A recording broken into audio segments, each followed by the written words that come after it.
What's up guys, today I'm going to be doing a theory vid, and this one is going to be on the black hole in the Arcanum.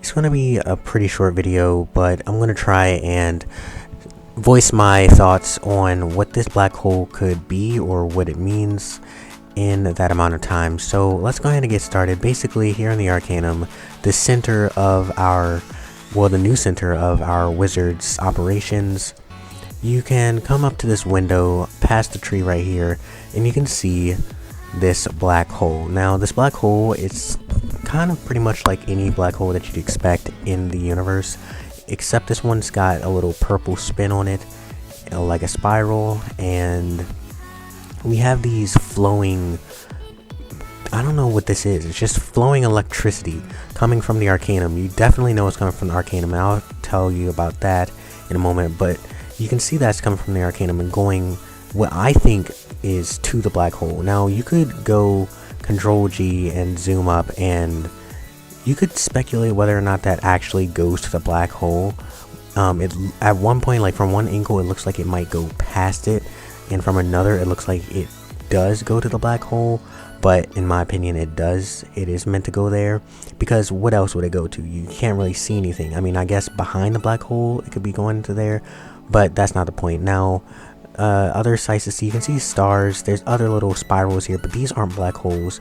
It's kind of just like, I know there's a name for it.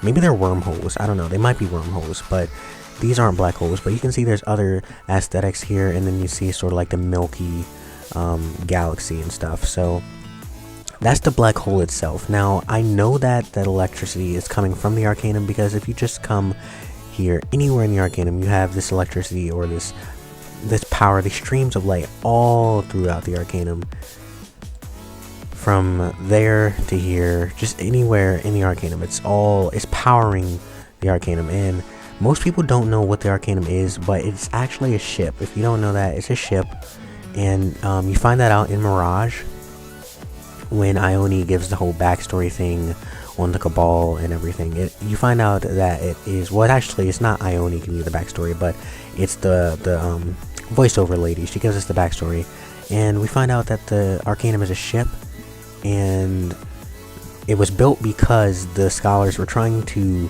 protect only select people, aka themselves and us and others that they're going to recruit, from the demise of the spiral, which is coming because Old Cobb has come back. But you can see that this stuff flows from the Arcanum to the black hole. Now, why is it flowing there, and what is it? Why is the power needed from there? Now, I have two theories to this. One theory is that, well, obviously the Arcanum is a ship, and it's kind of just, I think it's stuck here. I don't think they can go anywhere, because, you know, usually a ship sails, but this is just in the middle of nowhere in this in space, in the spiral, and it can't go anywhere, so it needs to be powered to make sure everything is running in the Arcanum. I don't know what it's powering, I just know it's sending information.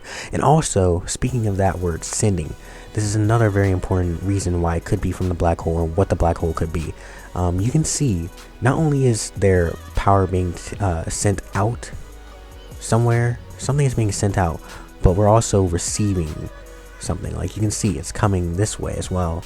So maybe this is information being sent out somewhere. Now, most people try to believe that, or they try to speculate that that black hole is where Morganth fell, because if you remember, at the end of Chrysalis, Morganth falls through the glass, and we never see her again. We don't know where she goes. Now, that's actually a very important theory, because if you come to Azteca, not Chrysalis, but Azteca, you can actually see something that's very important in links to that black hole in the Arcanum. This is all going to make sense in the end. I don't really know what that black hole is, but I can try and make a theory on it, and that's what I'm doing right now. So, you come here, you see the Shadow logo. Shadow had a huge part to do with the second arc, especially in Azteca. Now, we all know the story behind Azteca. The sky is basically, essentially falling, meteors coming from everywhere, but look at that. It's a black hole. Another black hole, and it's similar to the one that we have in the Arcanum. See that? It's a black hole. It's a little different.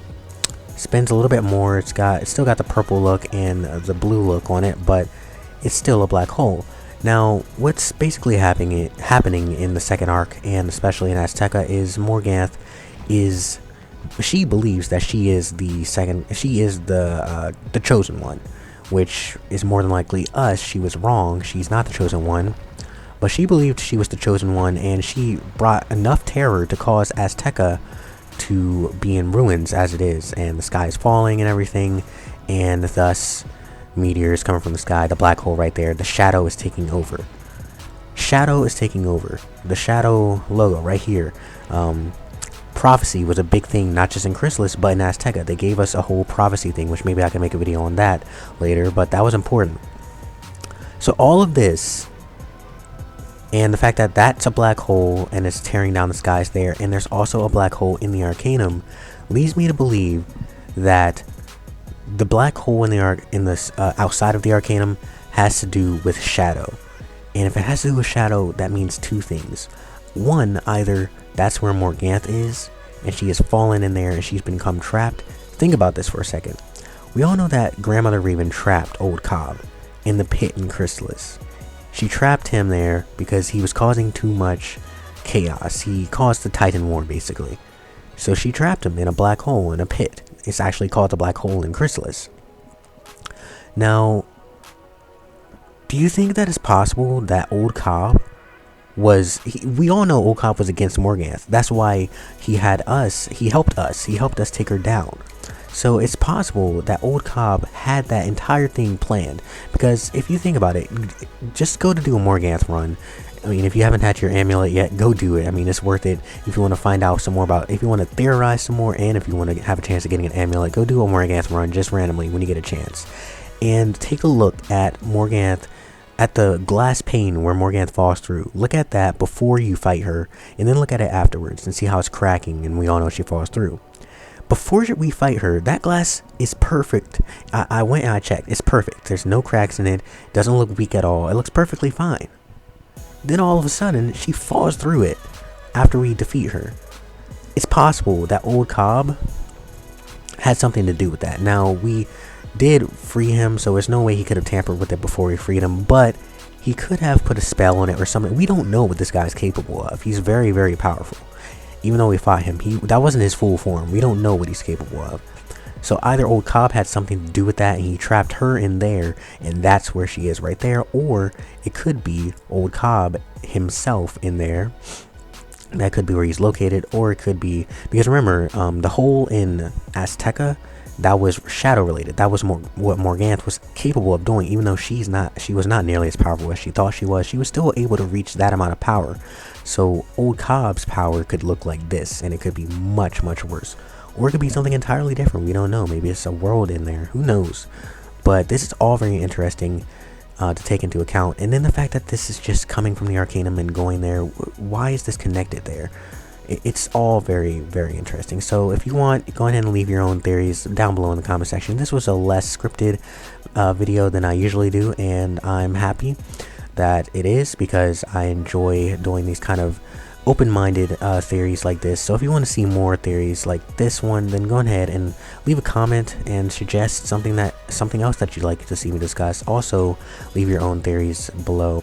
So let's try to aim for 30 likes on this vid if you want to get an all unseen worlds video, where I'll basically just go throughout every single world that's been mentioned in the game, everyone that has been mentioned that we have not been to yet. So if you want that, go ahead and leave 30 likes on the video, and I appreciate you guys watching, so I'll see you in the next vid. Peace.